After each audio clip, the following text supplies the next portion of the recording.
Father Barnabas Powell is pastor of Saints Raphael, Nicholas, and Irene, Greek Orthodox Church of Cumming, Georgia, USA.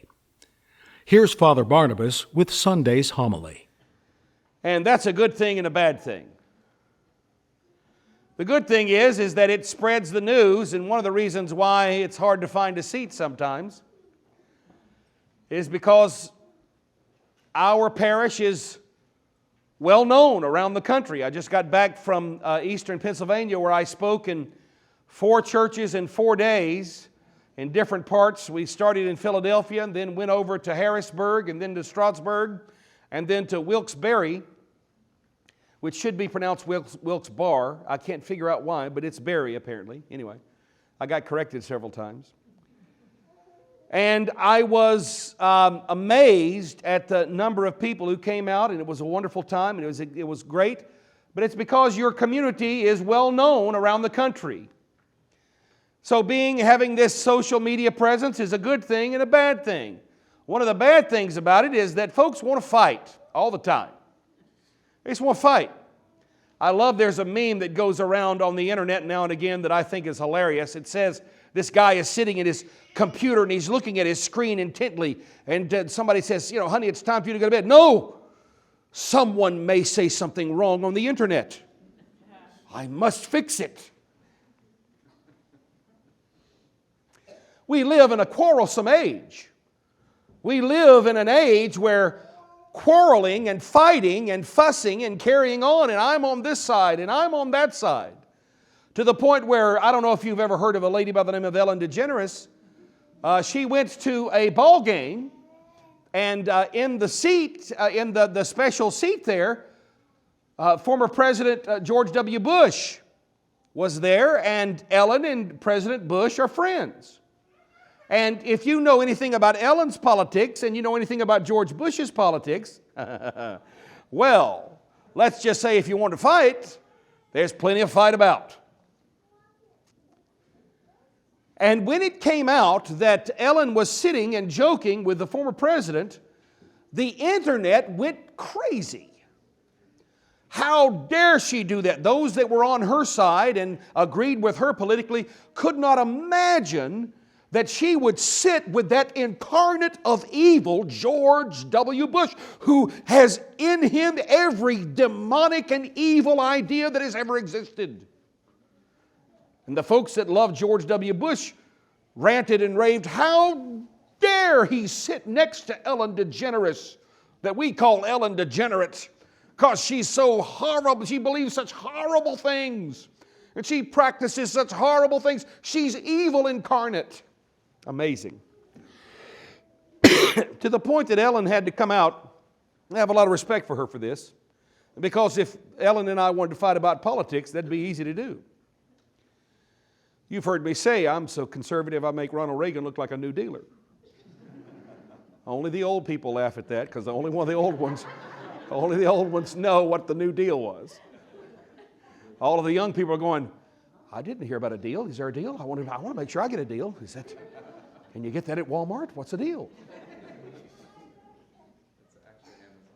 It's on Amazon. That's it. Oh, for Walmart. How 1980s of me.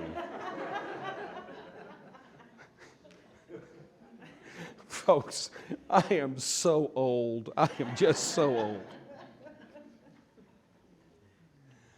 So if we wanted to fight, we could fight. But the reality is, why would anybody want to fight? What is it about us that we just love to fight? We love to argue. We love to contend. What is that about? Where is that at? Don't we have enough fractious brokenness in our society to the point where everybody is gathering into different teams and different groups, and these different teams and different groups are increasingly smaller and smaller and smaller?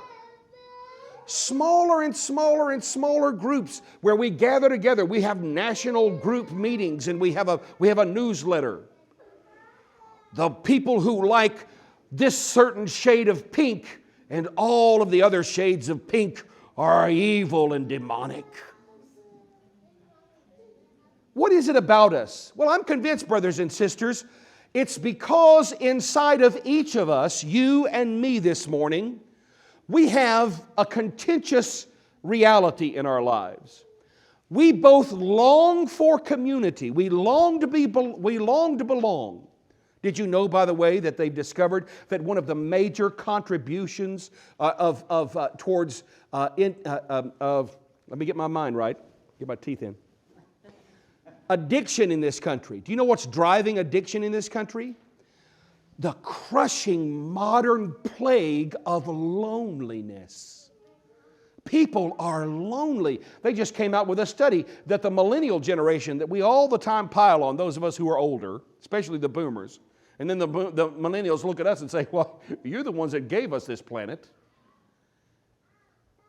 The millennial generation is experiencing such a plague of aloneness and isolation that they actually will sit across the table from each other and text each other rather than speak. The human person was made for community. You were made to be in communion. Do you know why? Do you know why you were made to be in communion? You were made to be in communion because you're made in the image of God. And how does God know Himself? God knows Himself as persons in communion. Father, Son, and Holy Spirit. You were made to have teams. You were made to have families. You were made to have brotherhoods. You were made to have associations. You were made to be church. You know what the word ecclesia means, don't you? It means the called out ones, the ones who gather. That's what church means. Church is the called out ones, the ones who gather together. You were made for community. No wonder you feel so strange when you feel this power of disconnection. My 13-year-old daughter is going through that right now where she says, oh, Dad, I don't have any friends. And then the next day she's saying, Dad, I'm going to the collection with all my friends. Wait a second. I didn't think you had any friends. Oh, I do now. Oh. Then the next day, Dad, I just lost all my friends. What is the deal here? We hunger for community. And yet at the same time, we're terrified of intimacy. And so how do we create those barriers that protect us from people finding out who we really are? Because that's our greatest fear, folks. Your greatest fear, my greatest fear, is that the curtain will be pulled back and people will see you for what you really are. Good, bad, and indifferent. Why do you think marriage is given to us to teach us how to be in communion? Because in a marriage, a man and a woman discover, sometimes it takes a long time, sometimes it takes 15 minutes. But the reality is you're going to discover the good stuff and the bad stuff and all the in-between stuff and the boring stuff and the stinky breath stuff and all that stuff. You're going to discover that. How do you stick together? How do you keep together? If you're given over to the fear of intimacy, you won't. If you're given over to the fear of intimacy, it will be a natural thing for you to gripe and fuss and complain and be angry and argue.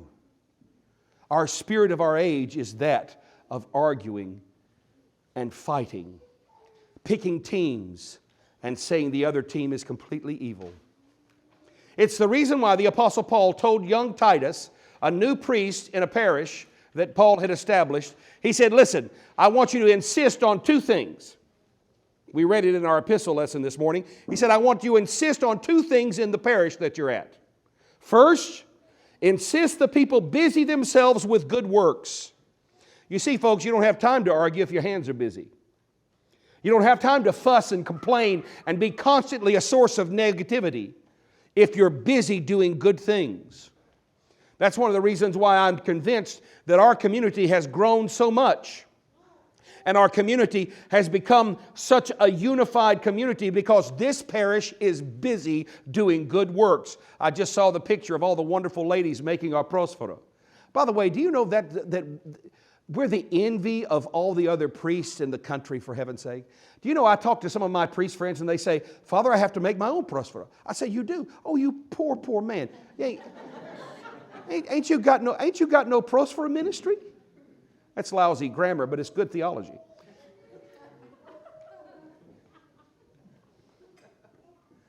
They said, no. I said, oh man, my ladies are busy. And fellas too. The Prospero ministry, the Sunday school ministry, the building ministry, the parish council ministry, ministries after ministry, the homeless ministry that we have, Family Promise.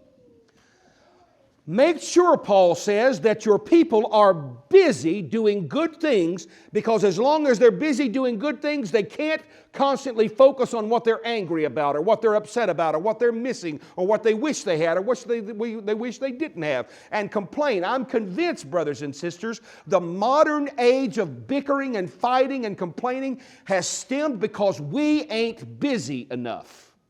Folks got too much time on their hands. What in the world are you doing on the internet 18, 20 hours a week? Now I really sound like an old man. You crazy kids. No. That's the first thing that Paul insists that Titus get busy about in his parish. The second thing is, make sure you do not argue over foolish things. Don't argue over genealogies and over this idea and that idea. Don't argue. Don't bicker. Don't complain. Do good works. Don't complain. And then he says something fascinating.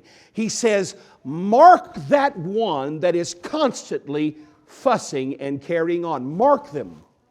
And after you've admonished them 2 or 3 times, have nothing to do with them anymore.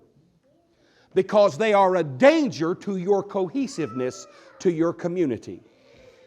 So this morning, as we have launched this wonderful program of building a new church, I want you to know that these are the 2 things that I insist on here at Saints Raphael, Nicholas, and Irene.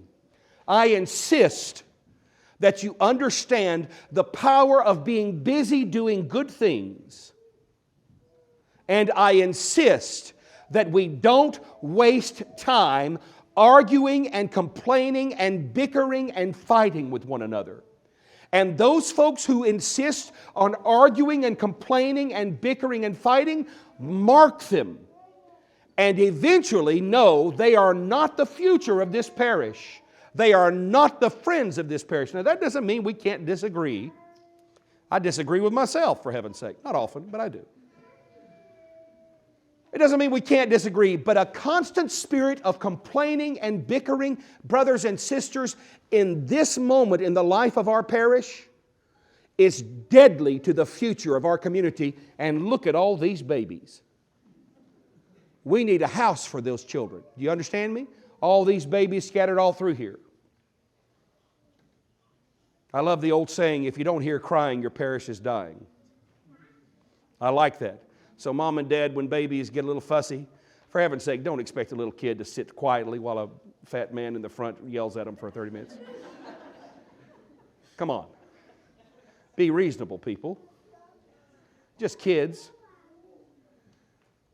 But know this, brothers and sisters. In this, watch me, look here. In this edge that we stand on in the future of our community, we can fall one way or the other on this narrow road. If we stay on the narrow road and focus on doing good works and not fighting, we'll build this church. If we fall into the trap of fussing and fighting and carrying on, that'll slow things down. But brothers and sisters, far be it from me to be the father of a community that doesn't speak to you plainly and says, brothers and sisters, get busy doing good works and don't get caught up in fussing and fighting. Amen. You can follow Father Barnabas on YouTube or on our church website at stsrni.org. Thank you for watching.